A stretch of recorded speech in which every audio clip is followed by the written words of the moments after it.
Pakinggan po ninyo yung portion ng speech ni Marcos. The brilliant leader of this country. Ito ang totoong brilliant. Hindi ako brilliant. Ito totoong brilliant. Matalino. Binawasan na nga lang yung ratings niya. Yung examination result, 100%. Binawasan na lang. 99 na lang. The only president na nakita ko po sa buong mundo na pag nag-speech siya, extemporaneous, walang script. Kaya inggit na inggit yung mga pulpol dito sa Pilipinas. Inggit na inggit. Yung ginawa ni Marcos, until now, pinakikinabangan natin. Pinakikinabangan ng inyong mga anak, pati ng mga dilawan, nagkikinabang. I need not go any further. I'll wait for the questions, and now I'm ready for interrogation. I am ready for interrogation. Bakit niya sinabing interrogation? Hindi interview? Napakalinaw po. Ito rin i-reply ko po sa inyo para mapakinggan ninyo yung panahon ni Marcos. This is actually the glorious days of our country. Nire-respeto yung Pilipinas, even by China. Hindi tayo binubuli ng China. Malakas tayo noon Sabi ko sa inyo, sinabutay na mga dilaw. Kaya itong mga taga-Yope, mga ingrato kayo, walang utang na loob kayo. Kinalaban ninyo si Marcos. Pinatalsik ninyo, nakipagsabuatan kayo sa... Hindi kayo pinabayaan ni Marcos. During the time of Marcos, mga kababayan, we are an envy in Southeast Asia. We had a modern agricultural facilities. In fact, the first to be established International Rice Research Institute in UP Los Baños. And that's the reason why, mga kababayan, nagkaroon po tayo ng food security. Naging exporter tayo ng bigas. Ganun po si Marcos. Kaya may masagana 99 tayo noon. May biyayang dagat. Ang dami po ngayon.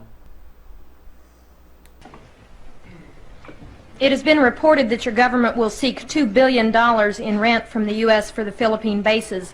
Is this an accurate report? No, it is not. We have never talked about figures. Louder and clearer. We can understand the question. The question was, is it correct that we have demanded 2 billion in the rent? Kita mo, uso na rin noon, mga kababayan, yung fake news. Hindi man niya totoo na humingi kaming 2 billion rent para sa US bases. The figures, hindi pa namin niya pinag-uusapan. The answer is no. We haven't quoted any figure. What we have asked is this. We want a study. What is it that is necessary in order that we can perform our job? You and I know that if the Philippines is attacked, the United States is not necessarily bound to immediately react because the provision of the Mutual Defense Pact is that you will immediately take steps as is necessary to meet the contingency in accordance with your constitutional processes. What does that mean? That means that you go to the Senate and the House of Representatives. What does that mean? That means delay while we are dying there.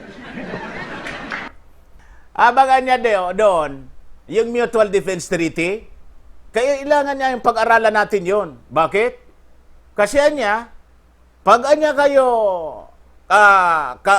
anya kami at war, hindi man actually anyang automatic kayo sasaklulo sa amin. Hindi. You have to go to the Senate and seek for approval. Kaya mangyayari, ano ang ibig sabihin nun? Delay. Kaya po pag tayo napaaway sa China, yung gatong ng gatong, hindi po automatic sasaklolo sa atin yung Amerika. Nagbabagang mga balita at pagtalakay sa mga isyu ng lipunan. Bulsa, opinyon, banat at paglalantad sa katotohanan. Bulsa, what you see is what you get. You decide. Simulan na natin ang ating pag-usap-usap. Dito muna tayo sa Idsalot. Kasi Idsalot ngayong araw na to. Kumulo kasi yung dugo ko rito sa editorial ng Inquirer. Sabi ko, hindi ko pwedeng palampasin ito. Mga shining moment. EDSA shining moments, sabi dito. the formal rejection last week of Ferdinand Marcos Jr.'s election protest, matindi ang pakagawa ng against Vice President Leni Robredo constituted a fitting prelude to today's commemoration of 35th year of the toppling of the dictatorship. Tingnan niyo kung paano sila gumawa ng propaganda. Binansagan nila yung ating Apo Lakay as dictator. Ito pong bansag na dictator, sila man lang po ang naggumawa niyan. It is only to their mind. In truth, hindi po naging diktador yung ating Pangulo. Dito muna po tayo. Si Apo Lakay. Never siyang nagdikta. Kahit po yung imposition ng martial law, hindi siya nagdikta. Just like our president ngayon, dineclare yung martial law sa Mindanao. Kapritso ba yun lang ng ating Pangulong Digong? Hindi po. The Congress approved it.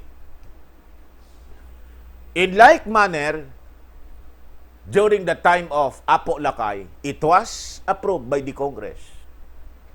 Paano naging diktador? Mga ulupong kayo, mga sinungaling.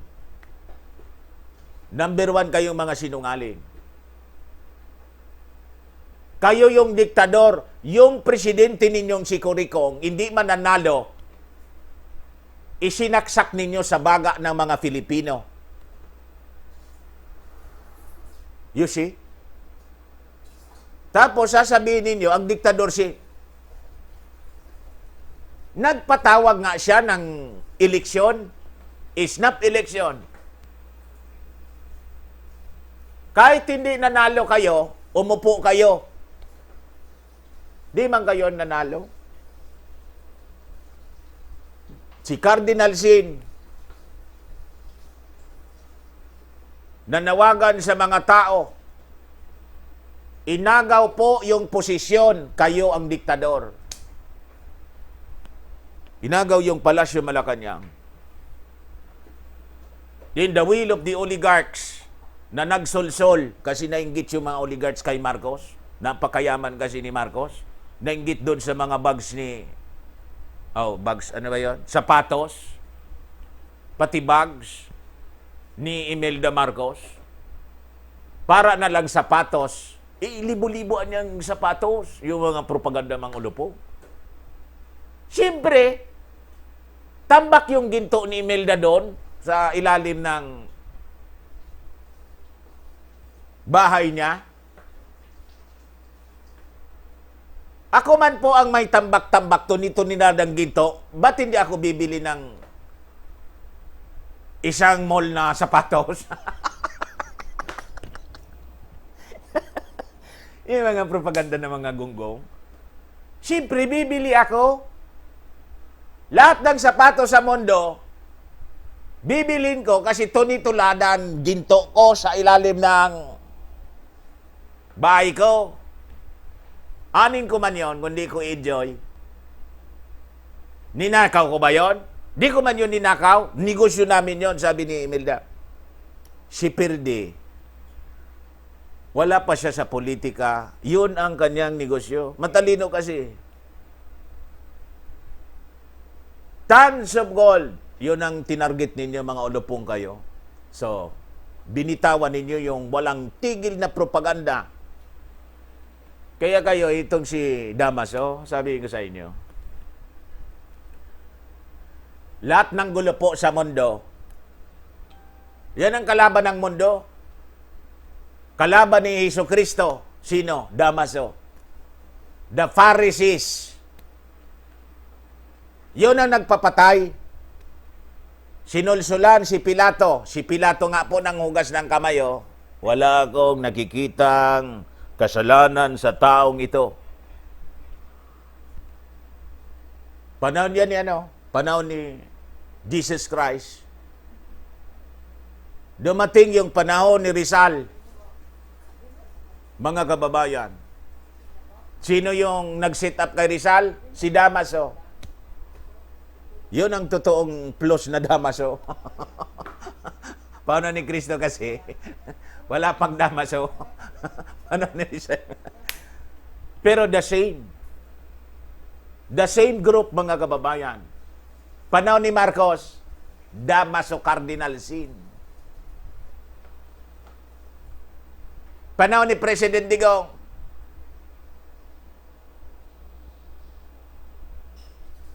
sinong kaway ni President Digong? Huwag na nating sabihin. Yun ang direksyon po. Sila ang nagsusulsul dito. Propaganda. Walang katapusang propaganda.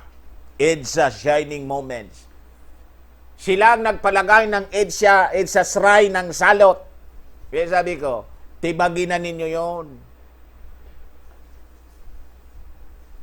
Yun ang sumpa, mga kababayan. Imagine ba to? Hindi man Diyos, sinasamba. May patinti pa doon, pa sindi-sindi ng kandila. Doon si Damaso nag gumaganon-ganon. May pa usok-usok pa. Kaya po, pag umupo si dating senador, si BBM, yun po ang gawin po ninyo.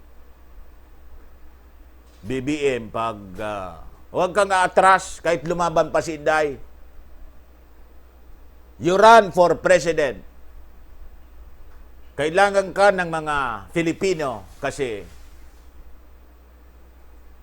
para po mapapakinabangan na yun pong tinatago ng papa mo. Yung tinatago ng papa mo para hindi po tayo malubog ng tuluyan dito sa trilyon na inuutang dahil dito po sa BIDCO na pambili ng bakulaw. Ganon tayo ginigisa sa ating sariling mantika nitong mga kabal. Yung yaman galing sa atin. Yung IMF World Bank ang nag-establish, ang kapital, ang ginto. Galing sa ginto, mga kababayan ng bansa natin. Pagkatapos, uutang tayo sa kanila, pambili ng bakulaw. Ano kayo? Siniswerte, kayo ang umutang sa amin, ibalik ninyo ang ginto namin. Kayo ang umutang. Kayo walang pera eh. Ang mga pera ninyo, papel na papel lahat. Sunugin mo na yung papel na yan. Wala mga laga. That is fiat money, only guaranteed by the government. Ang perang papel na ito ay, tingnan yung perang papel, ginagarantiyahan ng gobyerno ng pamahalaan ng Pilipinas. Kung walang garanti yung gobyerno with the gold, walang alaga ang pera, papel.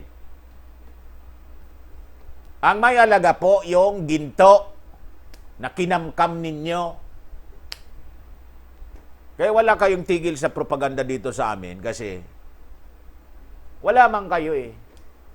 This country is a blessed country. The land of creation, the land of gold.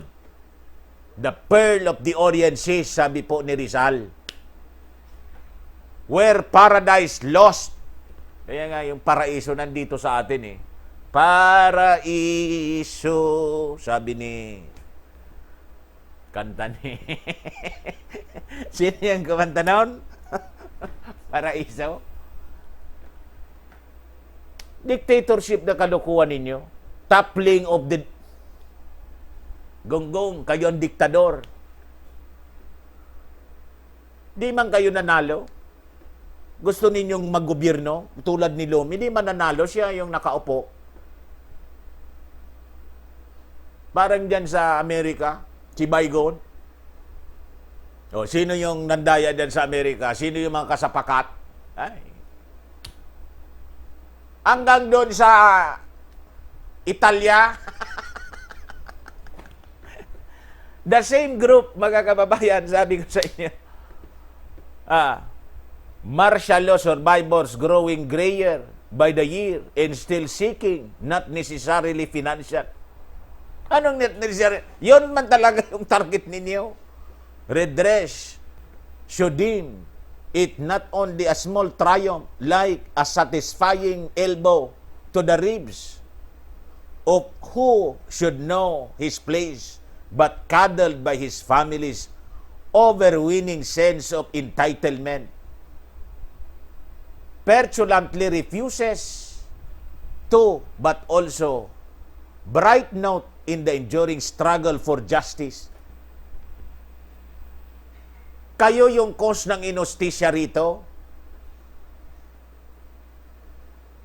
Wala kayong tigil sa panggugulo. The government has all the right to put order.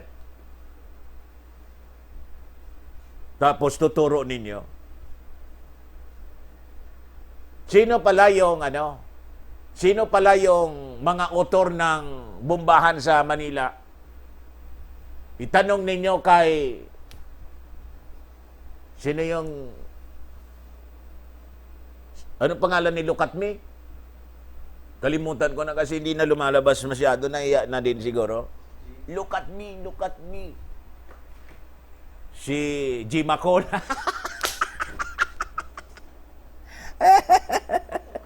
Yung nanay nun. Si alam din niya, no? Yung nanay nun, member ng Light a Fire Movement. Yan ang mga ugali ng mga taong yan.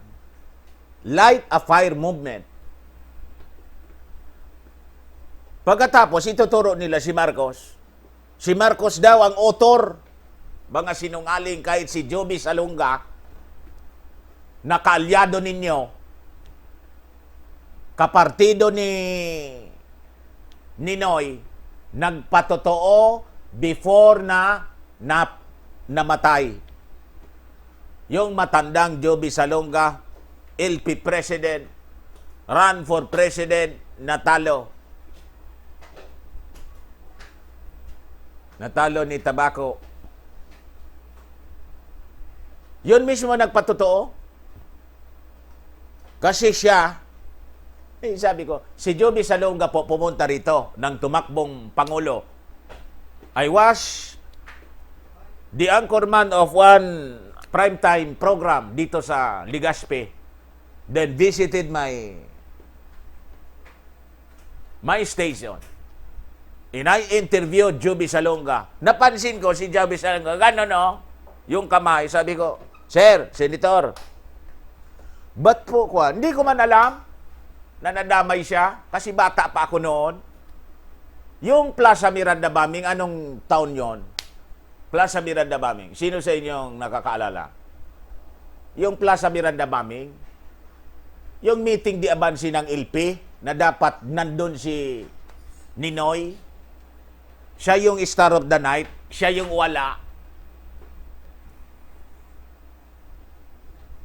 Sabi ko sa inyo, huwag kayong paluloko dito sa mga tao ito. Sabi ko, Senator, bakit po? Ano nangyari din sa kamay mo? 1972? 71, 72?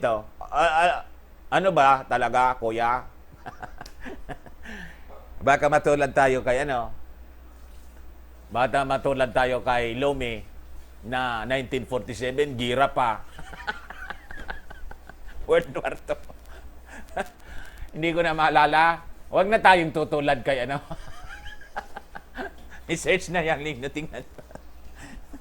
I-google ninyo nga para sigurado 1972, 1971. Plaza Miranda bombing. Ang sagot sa akin ni Joby Salonga,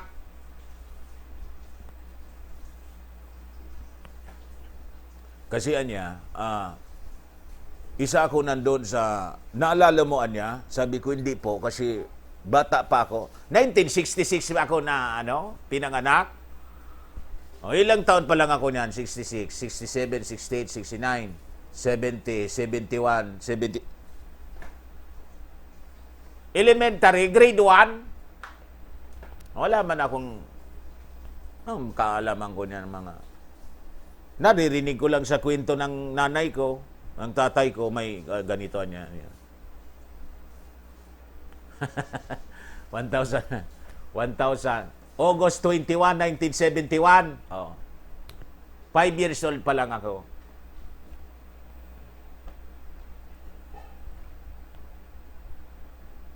Kasi niya, nung Plaza Miranda, meeting di abansi namin, sabi sa akin ni Joby Salonga, nandun kami sa stage, binomba ni Marcos.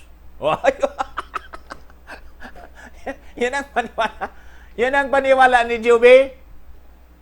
Lately lang niya, kasi nag-testimony sa kanya yung mga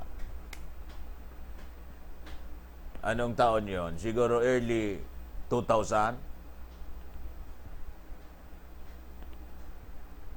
2000 ba yun? Mga late. Nagsulat si Joby sa Lunga ng libro para itama yung history na it was not Marcos. Nagsulat. Pero nang na-interview ko po, mga kababayan, si Joby, matanda ka na talaga niya, Mr. Maravillas. 54 years old na po ako. 35 years ako sa broadcast. Second year college pa lang po ako, reporter na ako. Ganun ako katanda sa trabahong ito. Binumbaan niya ni Marcos. Pinabumbaan niya. Buti na lang niya. Naka-survive ako. Ito niya. Yung dami kong tama. Muntik na niya akong mamatay. Ganon yung kamay niya. No? May mga putol na yatang daliri.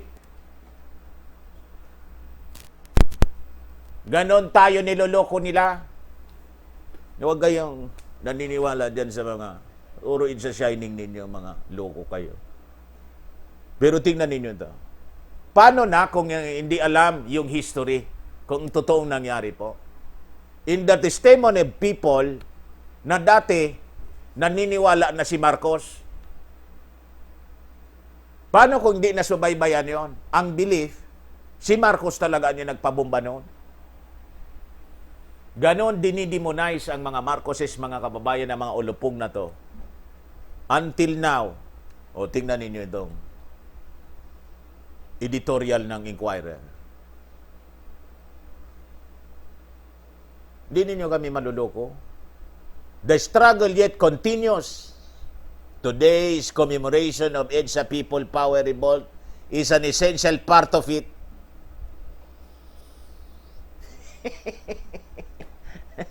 Gonggong, that the dictator's son, namesake. Tingnan niyo, malisyoso masyado ang pagkagawa. That dictator's son, dinidikit talagang din. A namesake was even in a position to claim he had been cheated of votes and to file his protest was ironic proof that the democratic project launched by the people at EDSA is in working.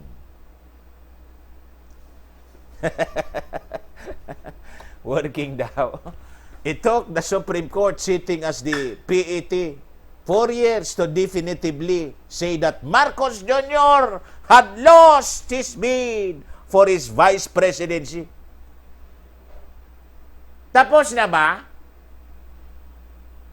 Kita ninyo? To the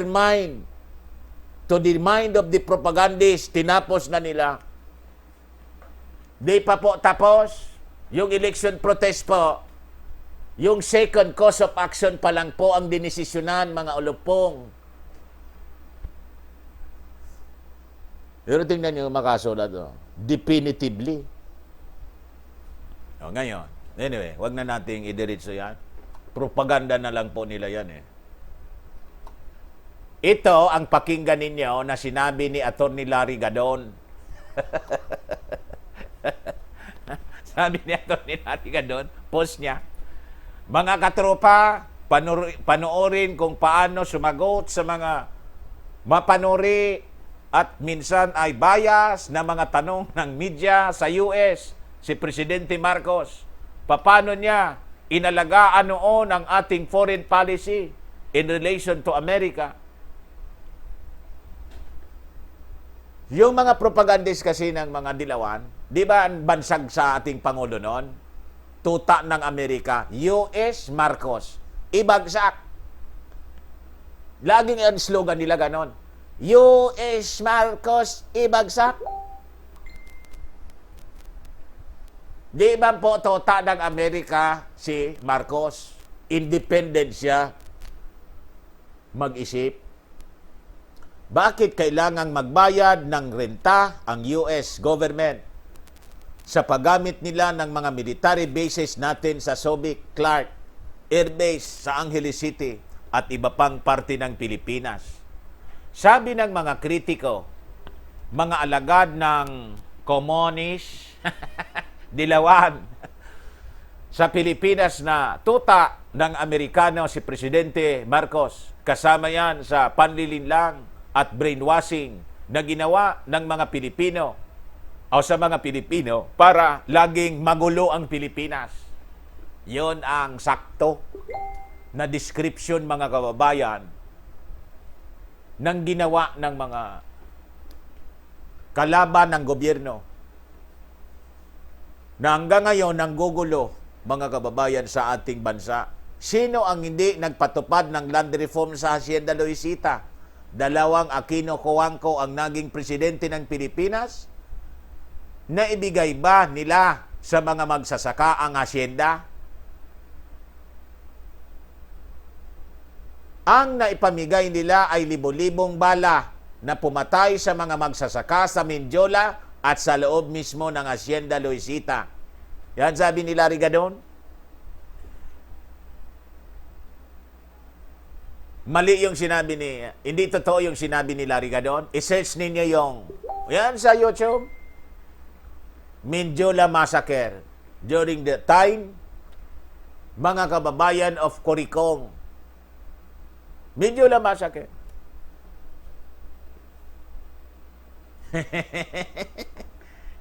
Makikita ninyo kung paano binagbabaril yung mga farmers. Mindiola Massacre. Sino yung head no ng Capcom? Yung namatay na dating mayor ng Manila, Fred Lim. Si Fred Lim, very close si Fred Lim sa mga, siya.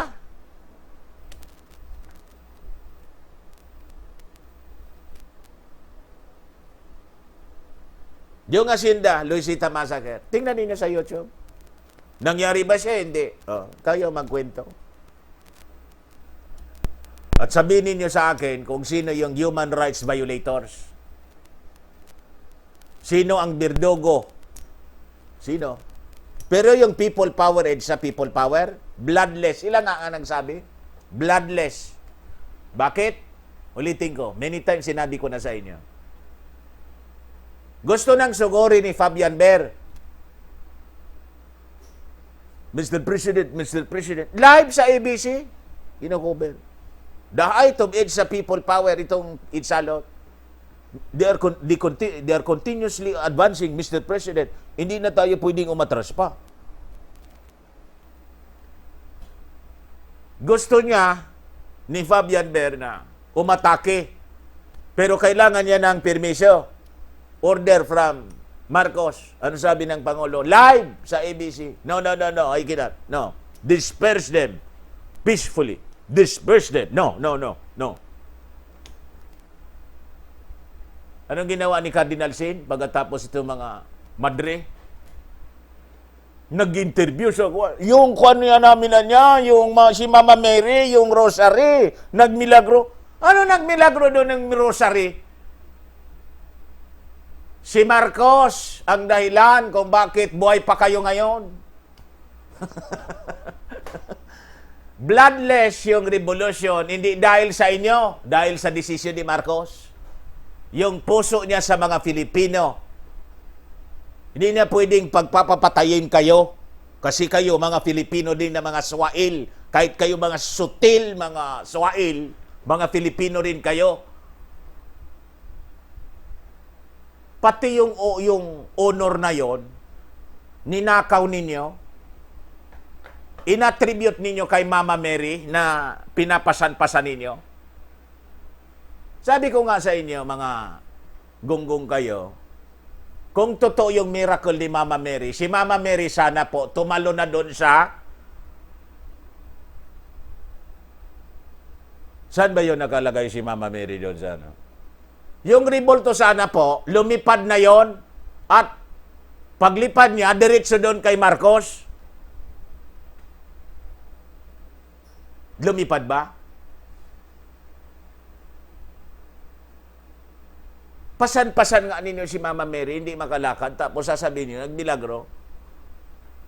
Ganon ninyo, linoloko yung mga tao using the image. Hindi man totoo. Ang totoo, si Marcos nag-order, stand down. Do not. Kasi sabi ni Marcos, all my life as a soldier until now, I defended the Filipino people. Pagkatapos ganito, pagpapapatayin ko,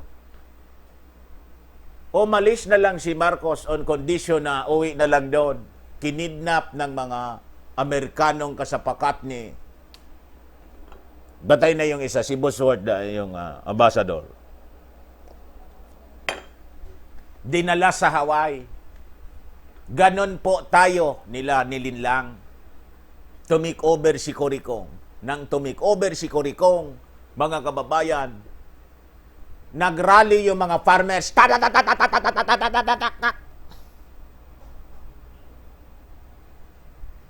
Tapos, ang tawag ninyo kay Marcos, Birdogo.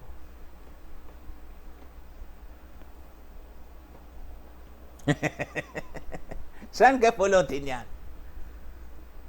Umupo si Panot, ang inihingi ng mga saan nga yon? Sa Mindanao? Ng mga farmers, bigas. Ayun. Patay. Kinundi na ninyo si Panot. Galyado pa ninyo.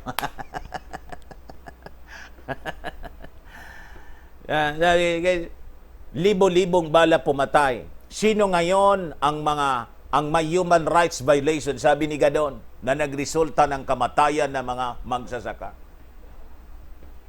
Imagine mo ugali nitong mga dilawan. Ilang taon yung bangkay ni Marcos na nasa Hawaii, hindi makauwi. Ayaw man lang paintulutan. Kaya nga po, yung bangkay ni Marcos, mga kababayan, doon na lang sa lugar nila, nasa casket, pati yung anak kong bunso, nagkaroon pa ng pagkakataon na masilip yun, mga ilang 4 years ago, yata. Pumunta sila doon, educational tour. Then lately lang, pag-upo ng ating Pangulong Duterte na ilibing sa libingan ng mga bayani, ano sabi nitong mga ulupong na to? Hukayin! Hukayin! Pati yung bangkay, pinag-inita ninyo. Pero yung aso, naging sundalo ba yon? Tao ba yon? Yung aso ni Coricong, nilibing sa libingan ng mga bayani. Tingnan ninyo kung paano sa laulain ng mga taong ito. Ating bansa. O, totoo yung nagrarally itong mga grupo ni Damaso Reyes. Hukayin! Hukayin!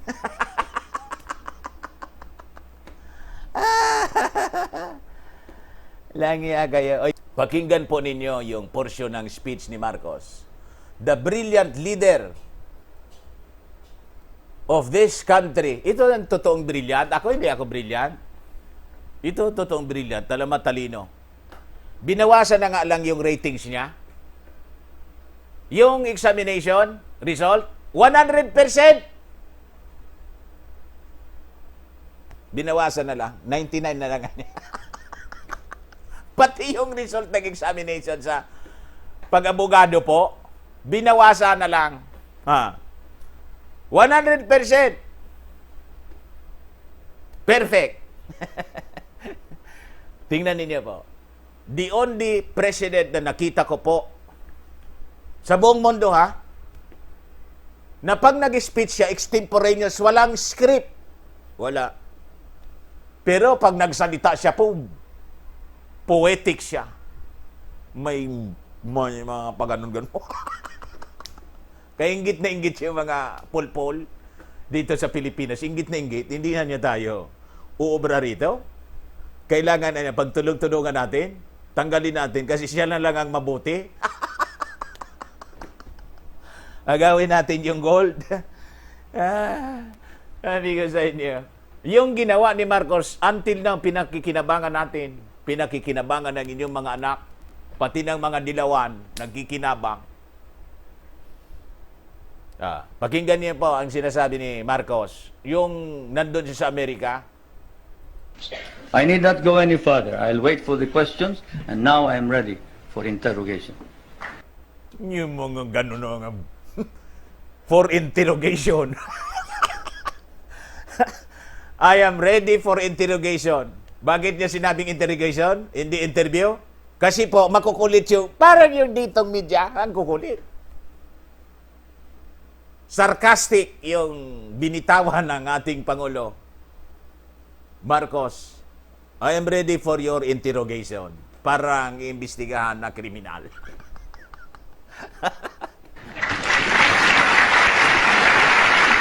Thank you, Mr. President.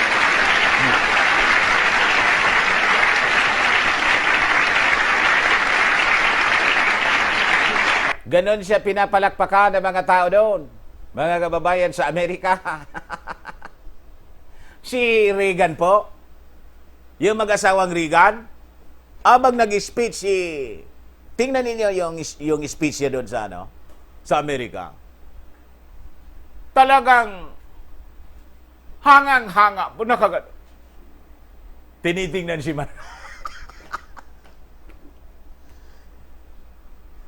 Hangang-hanga po si Ronald Reagan, mga kababayan, kay Marcos. Kasi naman po, kasama si Ronald Reagan sa signatory doon. Kinausap ni Marcos, pirman mo to. Yung sa, Minesfield. Yung ginto. Signatory po si Ronald Reagan. Ay, amigo sa inyo. Thank you, Mr. President. Please give us details on your meeting with President Reagan. Did you seek any firm commitments? Did you get them? Well, a firm commitment as to when we are going to review the basis, yes. A firm commitment that a mechanism be set for the study of our economic problems, yes. Because, as you know, the reason we have a deficit in our balance of payments is the commodity prices went down because of your domestic deflationary policies, your interest rates. But all of this can be worked out. Magsagot siya po. Napakalinaw po. Ito din i-reply ko po sa inyo para mapakinggan ninyo yung panahon ni Marcos. This is actually the glorious days of our country. Nirirespeto yung Pilipinas, even by China. Hindi tayo binubuli ng China. Malakas tayo noon Sabi ko sa inyo, sinabotay ng mga dilaw. Yung kaalyado nila, funded by China, ginulo po yung ating bansa. As the political system dito po sa atin, magulo yung politika dito. Yung China nakabuelo po sa paggawa ng mga armas.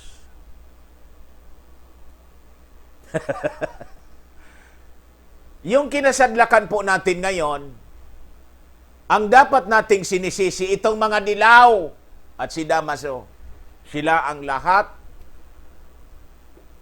lahat ang responsible po kung bakit tayo weak country. Yun naman talaga po ang plano ng mga kabalerns, maging weak ang bawat bansa para kontrolado nila. Ayaw nila tayo umangat. Pakinggan po ninyo yung situation natin noon na ibinibida ng ating bayani na si Marcos sa Amerika. And so it has been agreed. Secretary Reagan of the Treasury is going to meet with our foreign minister, who is also prime minister, regularly. The next meeting is next November, I think. So we have worked that out. The national security matters will be worked out by the defense minister. The two defense ministers are also meeting in November. Those are the specific ones. We have also entered into a tax agreement and air agreement. This afternoon, tomorrow, there will be some kind of agricultural agreement. As you know, we have one of the most modern and biggest concentration of agricultural and natural scientists in Asia. This is in Los Baños, the University of the Philippines. Kaya itong mga taga-UP, mga ingrato kayo.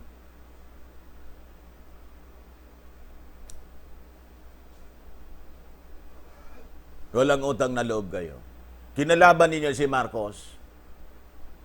Pinatalsik ninyo, nakipagsabwatan kayo sa... Hindi kayo pinabayaan ni Marcos. During the time of Marcos, mga kababayan, we are an envy in Southeast Asia. Yun ang sinasabi niya. Oh. We had a modern agricultural facilities. And in fact, the first to be established all throughout Southeast Asia. Mayroon po tayo ditong IRI, International Rice Research Institute in UP Los Baños. And that's the reason why, mga kababayan, nagkaroon po tayo ng food security. Naging exporter tayo ng bigas. Kasi po, ang nangyari, nawala yung bigas. Nagkakrisis sa bigas. Buti na lang may bigas mais galing Cebu. Yun ang kinakain namin noon. And because of that, naisipan ni Marcos, itong gawin natin. Kailangan pag-aralan natin mabuti. Research tayo. Paano natin ma-improve yung ating agricultural system dito at makapag-produce tayo. Hindi lang para sa atin, makatulong pa tayo sa iba. Then we profit from it. Ganun po si Marcos. Kaya may masagana 99 tayo noon. May biyayang dagat. Ano pa nga yun? Ang dami po. Ngayon, yung mga rolling stores noon, Marcos Project, lahat yun tinanggal. Si Isko Moreno, gusto niyang kopyahin. Iwan ko kung nakopya na niya.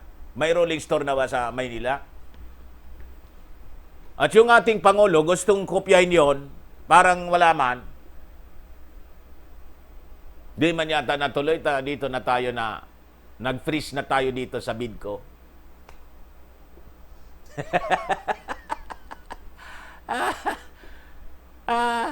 Napakagandang programa yung Marcos. Dinimonyo nitong mga ulupong na to. Pakinggan ninyo. And we have biogenetics, we have plant engineering, we have...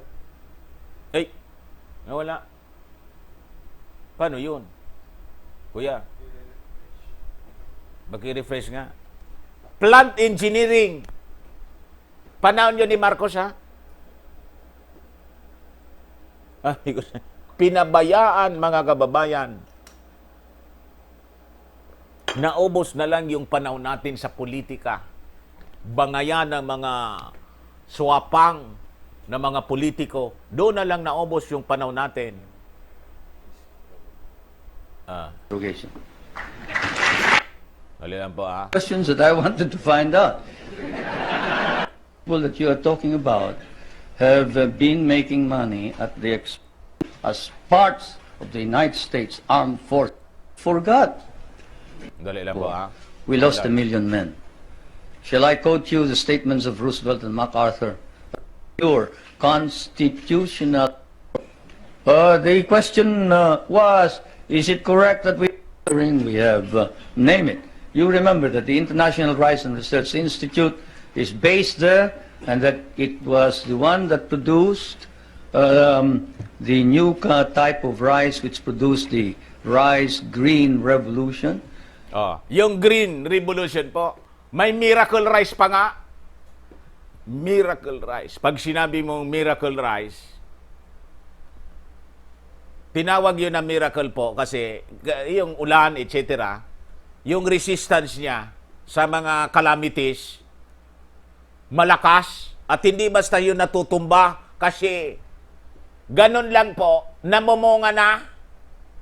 Kaya nga po, ang bansag doon sa mga bansot, miracle na niya. Tingnan mo niya, oh, miracle. Ang ibig sabihin, bansot. Bansot na palay, product ng research, pa-research ni Marcos through the IRRI, mga kababayan. Para yung mga farmers po, hindi angal ng angal na bahaan niya yung na natumba lahat eh. Wala na kaming pakinabangan. Sabi niyo, may research ninyo. Ganito naman. Then comes now the banhi. Banhi, ang tawag doon? Banhi. Binhi. Comes now the binhi of the miracle rice. Ganon lang, oh. So kahit dumaan yung tubig, hindi siya matumba. Miracle rice. Mayroon kayo noon, mga dilaw, mga soro shining moment ninyo. You are the author of darkness. Sa totoo lang. Walang soro shining moment sa inyo. Ang nangyari po, kayo, your presence in this country is a curse. Bunga ng sumpa. Kasi po, yung ginawa po ninyo, based sa kasinungalingan ninyo, yung mga sinasabi ninyo, yung si Cardinal Sin, Vox Populi niya, Vox Dei. Lies! Wala pong Vox Populi, Vox Dei. That is not true. The voice of the people, voice of God. Kung totoo yung voice of the people, voice of God ninyo, maayos na tayo ngayon. In the Bible, walang Vox Populi, Vox Dei. Ang sabi sa Word of God, my thoughts are not your thoughts, nor your, ano ngayon? Ways. Your ways are not my ways, saith the Lord. Pero ang pinaniwalaan ninyo si Cardinal Sina, Vox Populi niya, Vox Dei. So go doon sa idsa. Ibagsak si Marcos. Boses ng Diablo po yon, mga kababayan. Ayon, tingnan ninyo, nangyari. Totoo nga, nang tumikover sila, nasa laula yung ating bansa. The resources, the properties of our government, the government-owned and controlled corporation, inubos nila. Tumikover yung si tobacco, privatization, inubos. Privatization. Pati yung bangko, PNB, DBP, Land Bank, mga oligarchs na. Land Bank si Lucio. Saan yun may utang yung Abayas, yung may-ari? DBP ba yun? Di man nagbayad. Yung inquirer, kinontrol yung botet binawi yung ating Pangulo, DBP. Huwag kayong paluloko dito. Uy, tingnan ninyo. EDSA. Sabi ko, tigilan na natin ito. Yung dineclare ninyong holiday ngayon, imbis yung tao nagtatrabaho. dati na tayong tumba. Naghirap na nga yung mga tao, hindi pa magtrabaho. Almost 1 year nang walang trabaho, inholiday pa ninyo. Bakit hindi ako pwedeng pumunta rito? Saradoan niya kami. Bakit? Ano bukas? It's a people power anya. Holiday. Ha? Holiday. And we help your scientists produce the corn that can fight mildew. When your scientists could not produce it, we did. That center is going to be developed. We are also hoping to be able to exchange. Kita ninyo? Yung hindi anya ninyo na de-develop dito sa Amerika, with your scientists, we did. Sa Pilipinas, ginagawa niyo namin sa Pilipinas. Sabi ko sa inyo. Technology on non-conventional energy and other matters. It has been reported that your government will seek $2 billion in rent from the U.S. for the Philippine bases. Is this an accurate report? No, it is not. We have never talked about figures. Louder and clearer. We can understand the question. The question was, is it correct that we have demanded 2 billion in the rent? Kita mo, uso na rin noon mga kababayan yung fake news. Hindi man niya totoo na humingi kaming 2 billion rent para sa US bases. The figures, hindi pa namin anya pinag-uusapan. The answer is no. We haven't quoted any figure. What we have asked is this. We want a study. What is it that is necessary in order that we can perform our job? You and I know that if the Philippines is attacked, the United States is not necessarily bound to immediately react because the provision of the Mutual Defense Pact is that you will immediately take steps as is necessary to meet the contingency in accordance with your constitutional processes. What does that mean? That means that you go to the Senate and the House of Representatives. What does that mean? That means delay while we are dying there.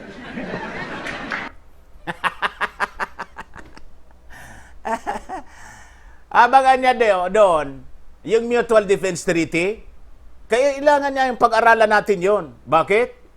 Kasi anya, pag anya kayo, pag anya kami at war, hindi man actually anyang automatic kayo sasaklolo sa amin. Hindi. You have to go to the Senate and seek for approval. Kaya anyan, mangyayari, ano ang ibig sabihin nun? Delay. Kaya po pag tayo napaaway sa China, yung gatong ng gatong, sabi ko sa inyo. Sigurin na natin defend. Hindi po automatic sasaklolo sa atin yung Amerika. Yan sinasabi ni Marcos noon pa. While we are dying there, nagdidibate pa sa tawanan yung mga reporters na Amerikano. Abang anya kami nangangamatay na doon, nag-uusap pa kayo sa Senate. Bigyan ba natin anya ng authority yung president na sumaklolo sa Pilipinas? Awag anya? Sinisingilan nga kasi tayo ng gusto mag-negotiate. Okay na niya na may presence tayo doon, tapos gusto mag-negotiate niya ng rinta, awag na. Kaya kinakagalit nila si Marcos. Matalino eh.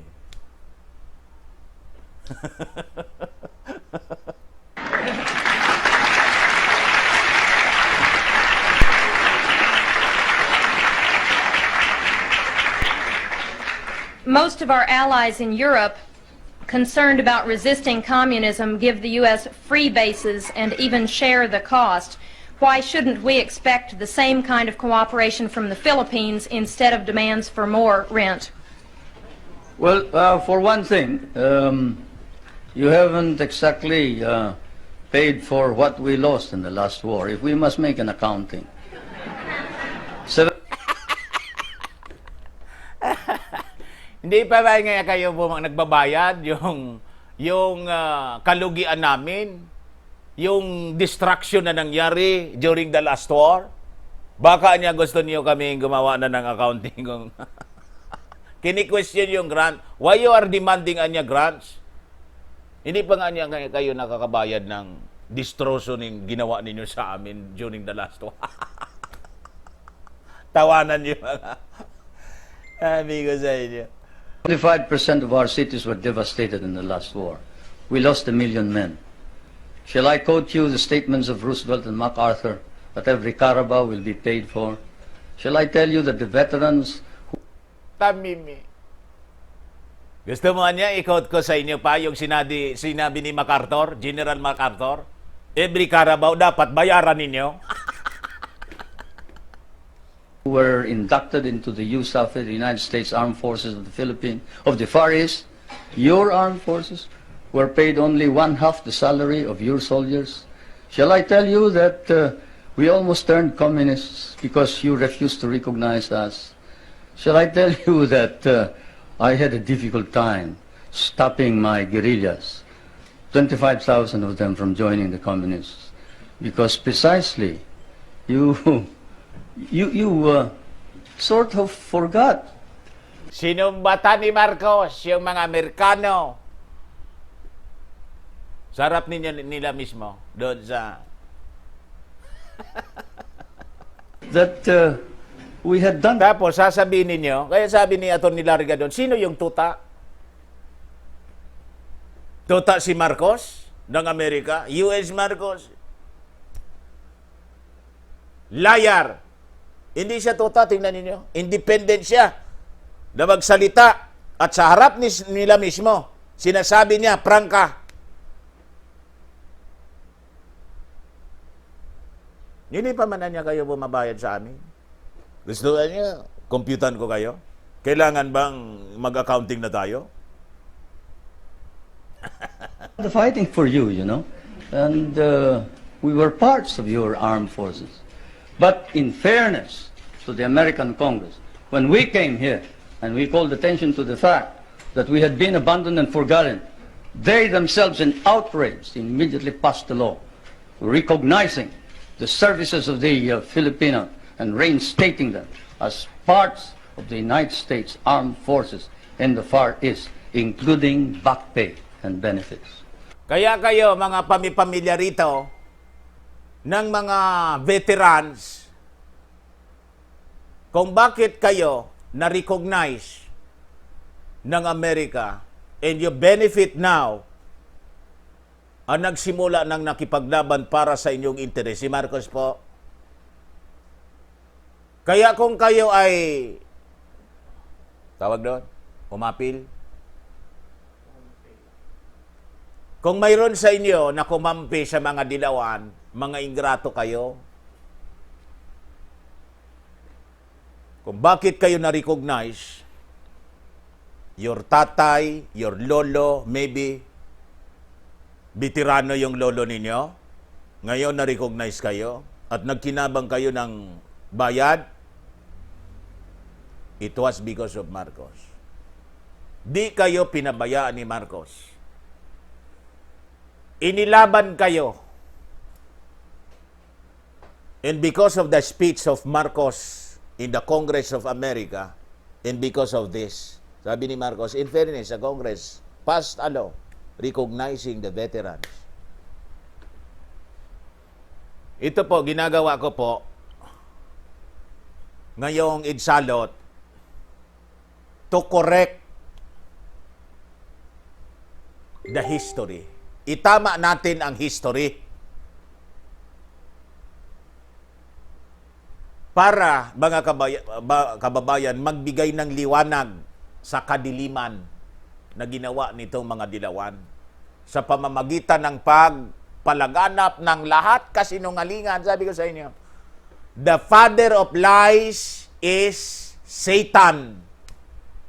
Hindi ko na po idiretso sa inyo kung sino yung nasa likod nila. Di ko na kailangang banggitin pa ng anong ibig sabihin. No? Kung itong mga taong ito, mga sinungaling, according to the Bible, the father of lies is Satan. So itong mga taong ito, ano sila? Nick Moravia, isulat mo na lang dyan. Ito po ang katotohanan yan, mga kababayan. That, Madam President, is the answer. In addition to the fact that those people that you are talking about have been making money at the expense of the United States for quite a long time, while we have not.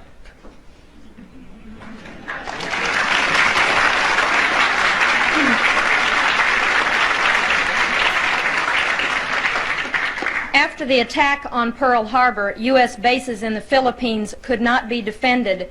Why should we expect that in another war these bases would be more reliable? That's one of the questions that I wanted to find out.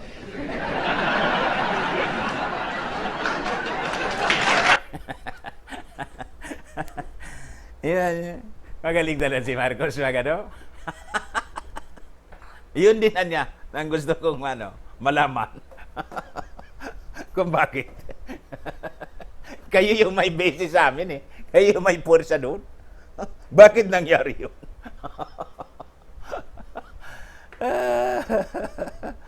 That's sarcasm, mga kababayan. Palakpakan yung mga tao. If you're going to run out on us anyway, you better let us know now. Kung gusto niya kayo, ngayong mga Amerikano gustong tumakbo pag may gira, gusto naming malaman ngayon. Ngayon na.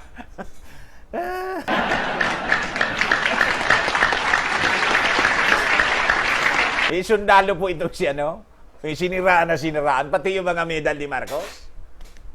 Siniraan na siniraan ng mga ulupo. Ewan to. Is it true President Reagan has not raised with you any concern about repression and human rights? Well, he sort of spoke of the fact that we have all this constitutional provision. But we did speak of the fact that we must maintain and enhance human rights in general.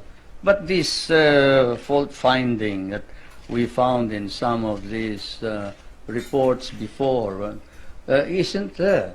There is this open-mindedness and fairness which we expected of America and the Americans.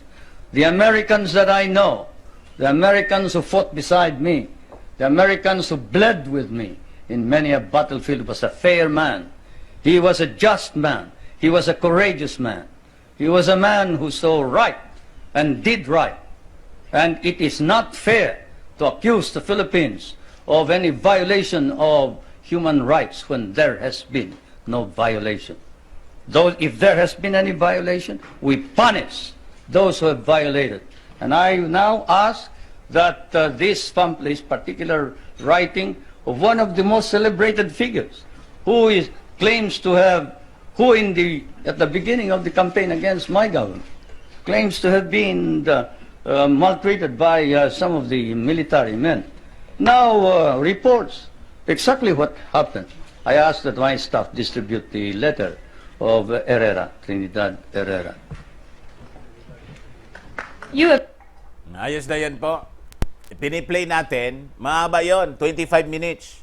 8 minutes lang po, in 33 seconds yung i-play ko, to honor Apo Lakay. At tabasagin yung propaganda ng mga ulupong na mga dilawan ngayong insalot po. That's my motivation. Para malaman ng mga kabataan by the millennials ano ang totoong kwento. Yung history po natin, sinulat ng mga ulupong na itong mga sinungaling.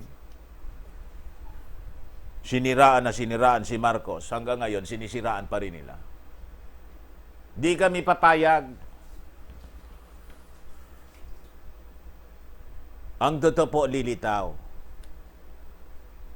At lilitaw na lilitaw at lilitaw ang totoo.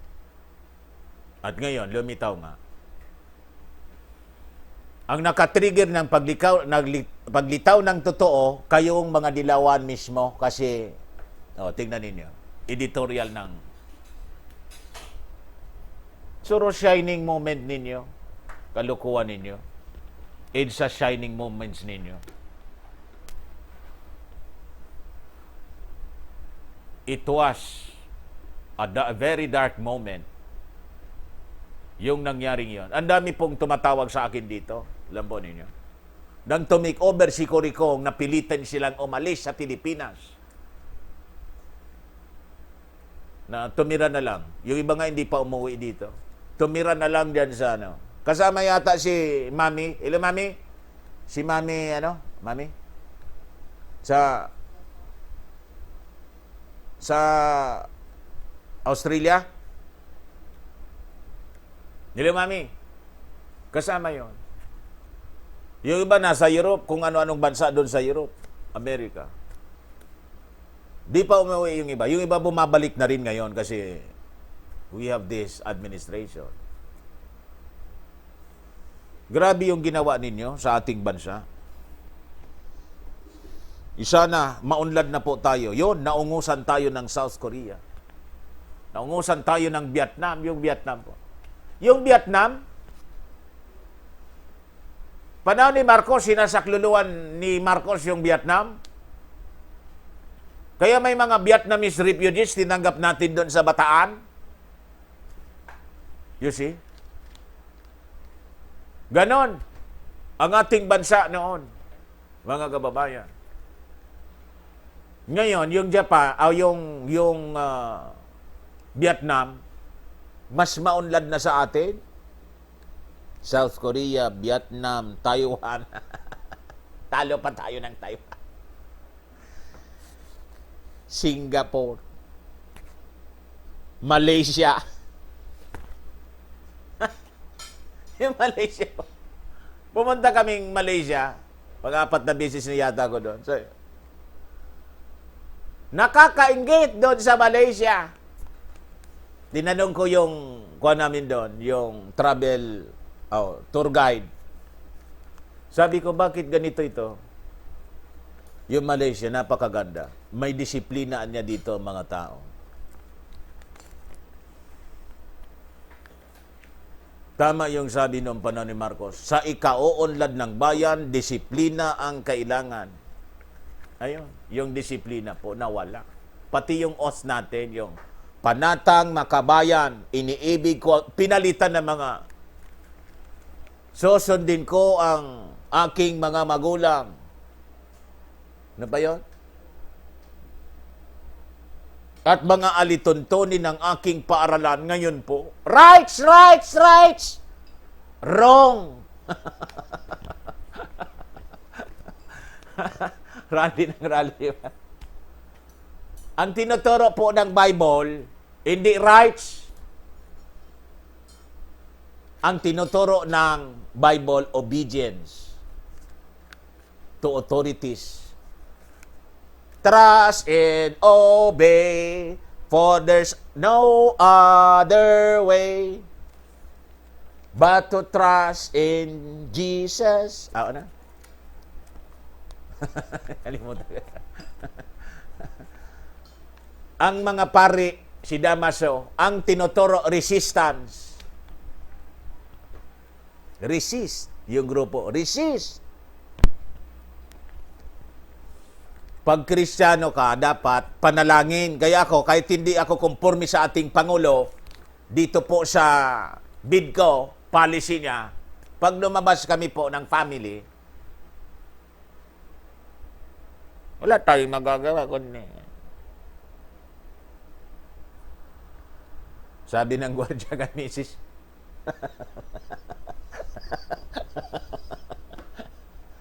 Di ba? But we continue on discussing this to remind the President, Mr. President, tingnan mo po yung sarili mo, pati ikaw, hindi makahinga, inalis mo.